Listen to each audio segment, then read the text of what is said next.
between 1958 and 1961, France did something absolutely horrible.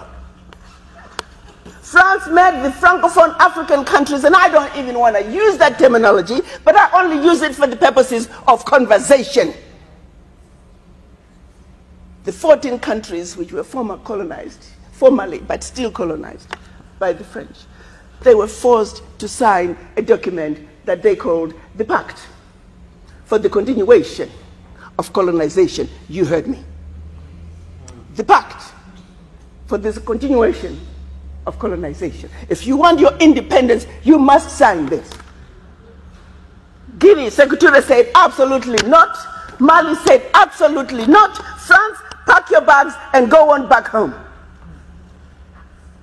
France could not believe it. Could not understand that an African country, these monkeys, do not want to be affiliated to France. They said, we will show you. So history tells us France went into those two countries, took everything that they thought they had brought to those two countries, including the last teaspoon and chair, proceeded to pour concrete into the sewage pipes, completely devastating the two economies. The then newly appointed president of Ghana, Kwame Nkrumah, in his efforts to rescue these two economies, created the first ever union of any African states, Ghana, Guinea, and Mali.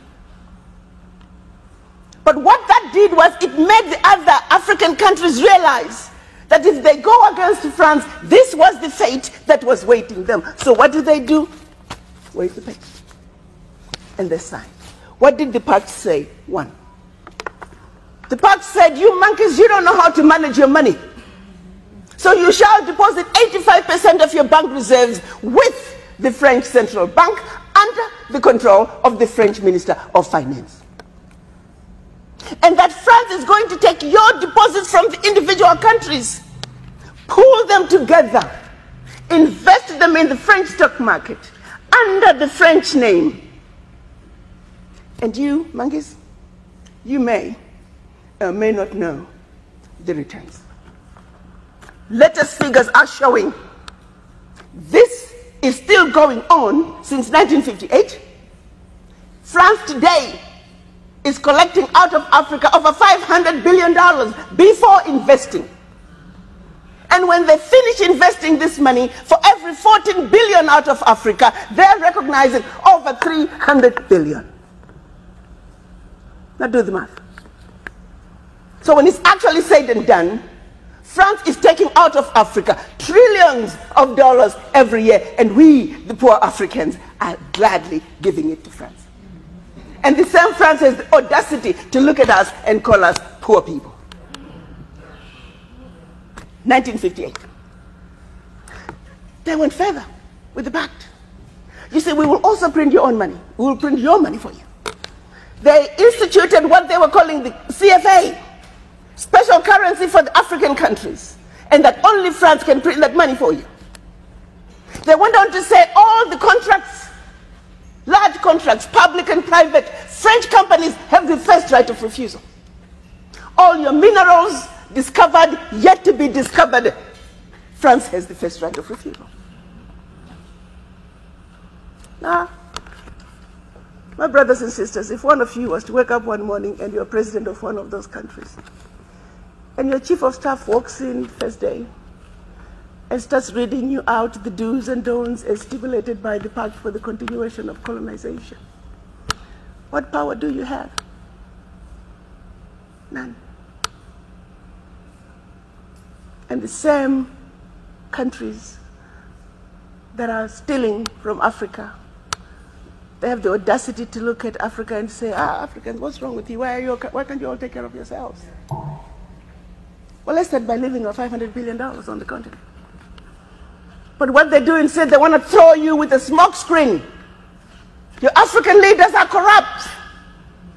Well, you know, I gave you that. I mean, not all African leaders are corrupt. Africa is a family.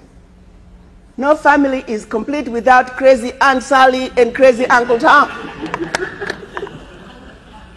Nobody's perfect. Okay, fine, so I'll give you that. Their own figures are saying 50 billion is getting out of Africa from corruption. Fine, I'll give you that. But you do not want me to engage in a conversation that's solely limited to the $50 billion out of Africa through corruption. First, you don't tell me where it's going. You simply tell me it's getting out of Africa. But secondly, there's a bigger thief. You got two thieves, one with a briefcase with 50 billion and the other thief with a briefcase with 500 billion. I am a smart woman. You want me to ignore the one with 500 billion and put all my energies on a suitcase with 50? And by the time the one with 500 billion is done investing, we are talking trillions. Now, do you see how quickly the funds out of Africa from corruption become the larger chunk under the table? And they want you to stay under the table. So you never have to talk about what is on the table. We must wake up, Africans. We must think about our situations. How did we get here? Are we willing to let France continue to loot from us for how long?